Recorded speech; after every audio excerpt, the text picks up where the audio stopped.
A to Z news network में आपका इस्तकबाल है। तेलंगाना जागृति के सरबराह की कविता।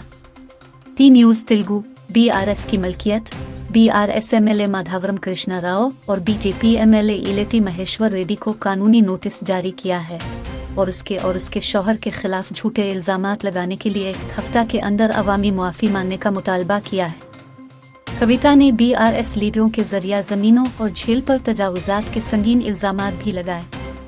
साबिक BRS MLC के कविता ने कहा, मेरे शौहर ने कभी सरकारी ज़मीनों पर कारोबार नहीं किया। मेरे शौहर और IDPL के करीब ज़मीन का कोई ताल्लुक़ नहीं है। एक दिन में वज़ीर आला और 2014 की तमाम बेज़ाब्तगियों की तहक़ीक़ात करूँगा। कोकटपली MLA का बेटा परनियत पनो विलास का हिस्सा है, जहां उन्होंने एक झील पर कब्जा किया और अवाम की रसाई से इनकार किया। अगर में हिम्मत है तो वो झील का रास्ता बनाए और तजावुज़ात हटा दे। BRS ने लीज पर दी गई जमीनों को बदलकर करप्शन की खिड़कियां खोल दे। कांग्रेस ने दरवाजे खुले रख दिए हैं। हरीश राव और BRS पार्टी महेश्वर रेड्डी और कृष्णा राव का इस्तेमाल करते हुए मेरे खिलाफ मुहिम चला रहे हैं।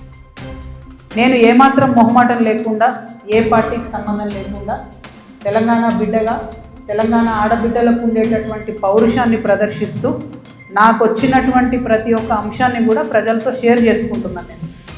దాంతో ఏమవుతుంది, చాలా మంది యొక్క అక్రమాల పుట్టలు కదులుతున్నాయి, వాళ్ళ పాపాల పునాదులు కదులుతున్నాయి। దాంతో నా మీద దాడి ప్రారంభించింది। ఏంది ఈ దాడి? నేను కాంగ్రెస్ పార్టీతోని అంటకాగి ఉన్నాను, కాంగ్రెస్ పార్టీతోని అండర్స్టాండింగ్తో నేను పనిచేస్తున్నాను, ఎందుకంటే నాకేదో ఫైనాన్షియల్ బెనిఫిట్ కోసం నేను పనిచేస్తున్నా అని చెప్తున్నాను। దీనికి ఎక్కడ మొదలుపెట్టిండ్రు? నేను ఎప్పుడైతే జాగృతి జనంబాట అని చెప్పి బయటికి రావాలనుకున్నానో ముందు సోషల్ మీడియాలో ఒక ప్రచారం మొదలుపెట్టింది। నా భర్త గౌరవనీయులు అనిల్ కుమార్ గారి ఫోటోను చూపిస్తూ దాంట్లో ఏవి రెడ్డి గారు అనేటటువంటి వ్యాపారవేత్త నా భర్త కలిసి ఏదో ల్యాండ్ లావాదేవీలు చేశారు। ఆ ల్యాండ్ లావాదేవీ వల్ల నాకేదో పెద్ద ఎత్తున ఫైనాన్షియల్ బెనిఫిట్ అయింది, అట్లా నాకు కాంగ్రెస్ పార్టీకి అవినాభావ సంబంధం ఉంది అనేటటువంటి అంశాన్ని ప్రజల మధ్య ప్రమోట్ చేసే ప్రయత్నం చేస్తున్నారు। ఈ వెకిలి ప్రయత్నాలు చేస్తున్నటువంటి గుంటనక్కలందరూ కూడా నేను చెప్తా ఉన్నా, నేను ఇంకా మీ చిట్టా విప్పడం ప్రారంభించలేదు, ఓన్లీ టాస్ వేసిన అంతే। ఆ టాస్కే ఇంత భయపడితే ఎట్లా మీరు? ముంగటి ఇంకా టెస్ట్ మ్యాచ్ ఉంది, మామూలుగా అనుకుంటారే ఇది కథ? జస్ట్ టాసే, ఇప్పటికే గెలిచినాం ఆల్రెడీ మేము జాగ్రత్తలు, ఎందుకు భయపడుతున్నారు మీరు ఇంతగా? ఏమన్నాడు నా భర్త? మీరు అధికారంలో ఉన్న 10 ఏళ్ళలో ఎన్నడన్నా వచ్చి మిమ్మల్ని ఒక పని అడిగినామా మేము? ఎప్పుడన్నా ఒక ఫేవర్ అడిగినామా మిమ్మల్ని?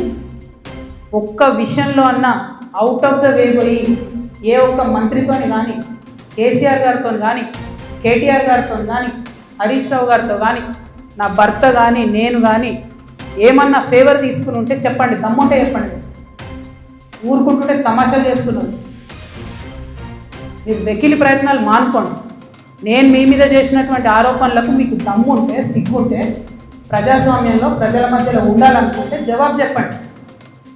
అంతేగాని నా మీద మొరిగేటటువంటి వాళ్ళందరినీ వదిలిపెట్టి ఏది పడుతుంది మాట్లాడితే నేను చూస్తూ ఊరుకుంటాను అనుకోదు। నేనేం తప్పు చేయలేదు। BRS ఉన్నటువంటి అధికారంలో ఉన్నటువంటి 10 సంవత్సరాలలో ప్రభుత్వం నుండి నేను ₹1 కూడా లాభం పొందలేదు। మీరు చేసినటువంటి అక్రమాలన్నీ నా మీద ఆపాదిద్దామని చూసుకుంటే నేను ఊరుకునే వ్యక్తిని కాదు। నీతి నిజాయితీ నా వైపు ఉంది కాబట్టి నేను ఇలా ధైర్యంగా కుండబద్దలు కొట్టినట్టు ఎక్కడికి పోయినా మాట్లాడుతున్నా। నాకు ఎవరితో అండర్స్టాండింగ్ లేదు, ఎవరితో వ్యాపారం లేదు। నా భర్త ఎప్పుడైతే TRS అధికారంలోకి వచ్చిందో నేను నా భర్త ఒకటే విషయం అనుకున్నాం। అమెరికా నుండి 2004లో మేము వస్తే నేను ఉద్యమంలో ఉన్నా, ఆయన వ్యాపారంలో ఉన్నాడు। ఇల్లు గడవాలి కదా, మీ లెక్క మంది మీద వాడు దోసుకోలే। నేను ఎప్పుడు మీ లెక్క నేను ఎవరిని వాడి వసూలు చేసుకొని ఉద్యమాలు నడపలేదు। సమయం సందర్భం వచ్చినప్పుడు నా నగలు కుదబెట్టి బతుకమ్మ చేసిన నేను, అందుకే ఇంత పౌరుషం నాకు। ఉద్యమంలో మీరు ఎవరెవరి దగ్గర దోసుకున్నారు, ఏ స్టూడియోల దగ్గర పోయి ధర్నాలు చేసి వాళ్ళతో కాంప్రమైజ్ అయిండు, అన్నీ తెలుసు సంగతులు। చెప్పలేదు, ఎందుకంటే సిగ్గుపోతుంది తెలంగాణ వాళ్ళదని, నవ్వేటోళ్ళ ముందట జారిపడొద్దు అన్నారు కాబట్టి చెప్పలేదు। మీరు ఊరికే తమాషాలు చేసి నాతో పెట్టుకుంటే మాత్రం మామూలు చిట్టా లేదు నా దగ్గర.